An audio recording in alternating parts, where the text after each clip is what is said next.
Here in the next part of it, it says Brownian motion is due to collision of suspended particles with liquid molecules. Collision of suspended particles with each other intermolecular force की वजह से होता है. Some reason other than those mentioned above. अब यहाँ पे हमारे पास D option तो बिल्कुल गलत है, क्योंकि it is because of the collisions. Brownian motion is because of the random collisions we have.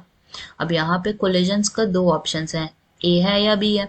अब सबसे पहले हम A वाले को नोट करते हैं. It says collision of suspended particles. Obviously suspended particles का ही कोलिजन होने वाला है.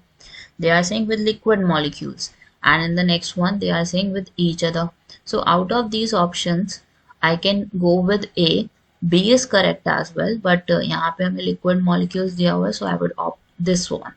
ठीक है, लिक्विड भी हो सकता है, फ्लूइड मॉलिक्यूल्स भी हो सकता है यहाँ पे, because Brownian motion is applicable for liquid as well as for gases. तो फ्लूइड भी आता तब भी हम इसके साथ जा सकते थे, क्योंकि यहाँ पे थोड़ा सा sentence is not proper, so I would go with A.